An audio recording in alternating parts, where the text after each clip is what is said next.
Ты когда-нибудь чувствовала, что в отношениях теряешь себя, но не можешь понять, с чем это связано? Сегодня мы поговорим о 5 признаках, которые говорят о том, что ты, возможно, находишься в отношениях с психопатом. Если ты узнаешь 3 из этих 5 признаков в своих отношениях, тебе стоит очень серьезно задуматься над тем, что же это за отношения, в которых ты находишься. Меня зовут Евгений Масеев, я психиатр и психотерапевт. Я давно работаю в теме психологии отношений. И сегодня мы поговорим о 5 признаках, на которые стоит обратить внимание, чтобы понять, что ты находишься, возможно, в отношениях с психопатом. Если вам эта тема интересна, поставьте лайк под видео, также подпишитесь на мой канал, чтобы не потерять меня, и мы с вами начинаем. И первая вещь, на которую нужно обратить внимание, это когда в начале отношений ты чувствуешь от этого человека обаяние, от которого просто кружится голова. Он говорит тебе приятные вещи, он как будто бы угадывает твои желания. У тебя создается впечатление, что это вот прям твой человек. Может быть такое, что если во время какой-то встречи ты упомянула какую-то важную для тебя тему интересную, на следующей встрече он будет очень хорошо в ней ориентироваться, будет, кажется, что он как-то в этом подкован, в принципе, давно об этом как-то размышляет. На самом деле это означает, что он просто за время между встречами изучил эту тему.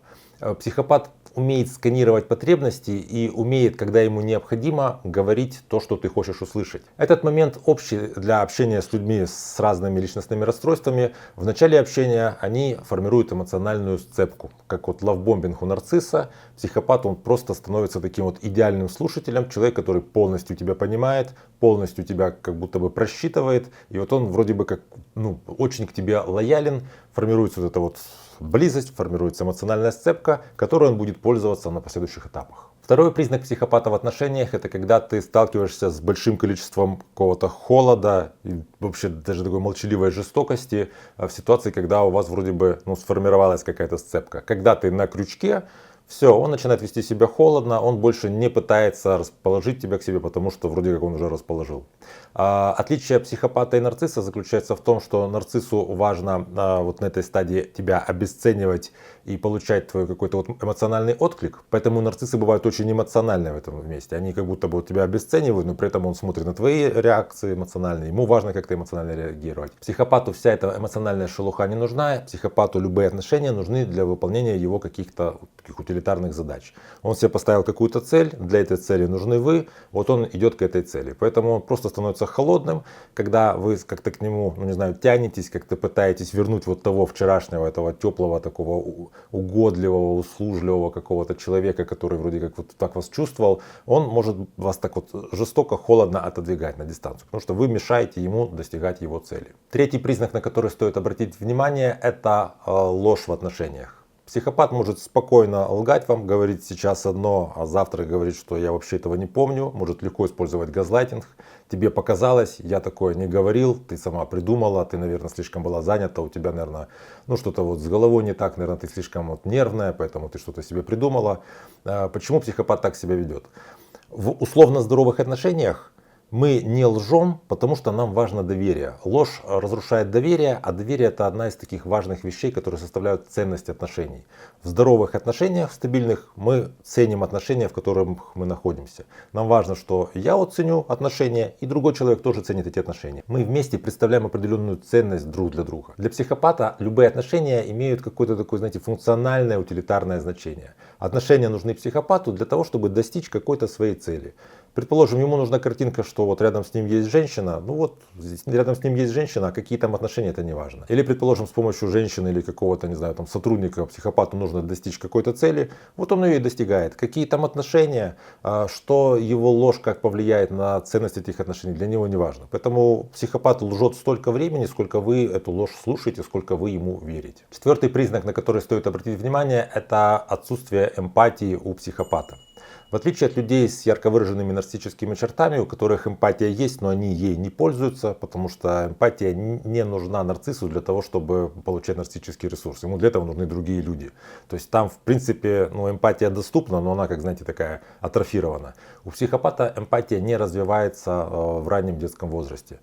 Тут нужно сказать об архетипе хищника, характерном для психопатов. Поскольку психопат в детстве, будучи ребенком, вообще не получает никакой любви, никакой безопасности, никакой заботы от вертикальных фигур, то есть родителей, то таким образом он всех людей, все внешние какие-то объекты воспринимает либо как источник угрозы, то есть это что-то опасное, либо как жертву.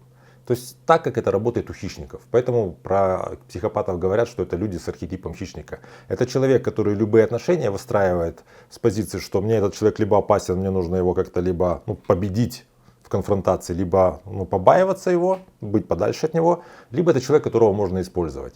Так, чтобы психопат рассматривал кого-то как человека для выстраивания стабильных отношений, получения всех этих важных вещей, связанных с чувством привязанности, любви, этим каким-то эмоциональным созвучием, эмпатическим. Все эти вещи психопату не нужны, потому что он в детстве, так сказать, не научился этому, он не получил пробник этого в детстве от своих родителей, от своей матери. Поэтому психопат, он не эмпатичен. Иногда психопат может как будто бы имитировать эмпатию, он может говорить какие-то очень правильные слова соболезнования и сочувствия, но это только если ему это нужно. Скажем, потому что он не хочет выбиваться из какого-то, социального контекста или потому что ему важно, получить расположение какого-то человека.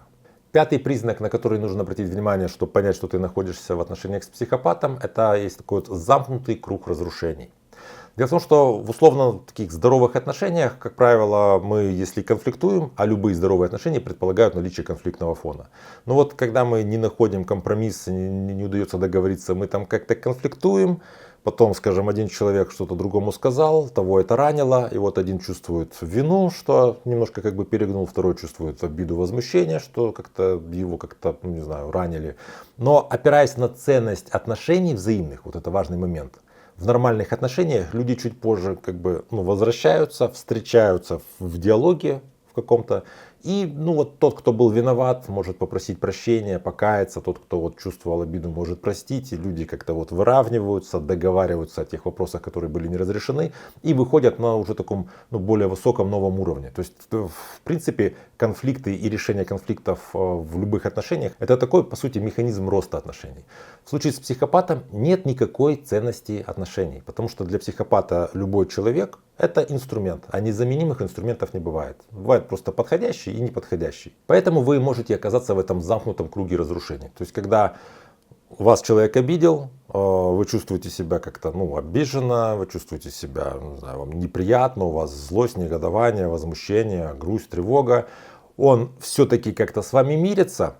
Но поскольку он мирится с вами формально, просто чтобы вы перестали обижаться, чтобы вы опять стали отвечать его потребностям, его видению того, как должны выглядеть эти отношения, внутри себя он не раскаивается, то в связи с этим чуть позже этот конфликт повторяется точно так же, на том же месте, точно теми же все словами. То есть не происходит этого роста в отношениях. И вы чувствуете, что вы находитесь в отношениях с человеком, где как будто бы вы поссорились, потом помирились, вроде как какая-то динамика есть в таком коротком отрезке. Но если это посмотреть, как это вообще выглядит все, за месяц, за полгода, за год, то оно все стоит на месте. Вы постоянно ссоритесь, миритесь, но это как-то не добавляет вам, вашим отношениям значимости. Вы не идете вперед, вы не ссоритесь по более каким-то сложным, каким-то таким перспективным вещам. Вы ссоритесь по поводу одного и того же, то есть по сути стоите на месте. Замкнутый круг разрушений. Это 5 вещей, на которые я решил обратить внимание, потому что они достаточно часто встречаются. Мои клиенты часто говорят именно об этих вещах, когда они находятся в разрушительных отношениях. Это то, что, так сказать, их как-то ранит.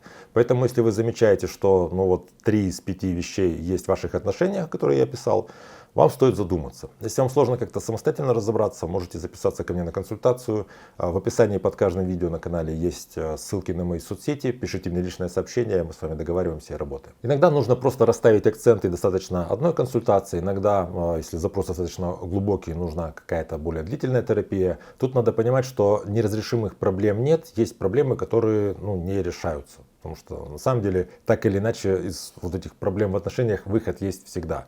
Важно, чтобы он тебя как-то устраивал, и важно, чтобы можно было внутри себя примириться с теми вариантами, которые у тебя есть.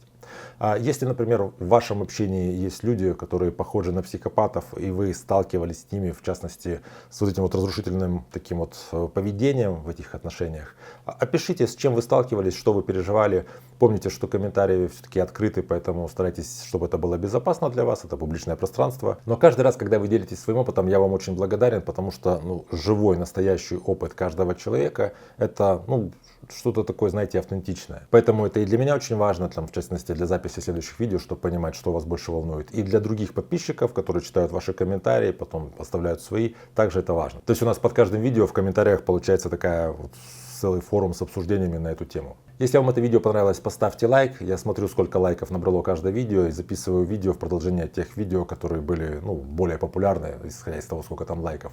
Также подпишитесь на мой канал, чтобы не потерять меня. Берегите себя и своих близких, и до встречи в следующих выпусках.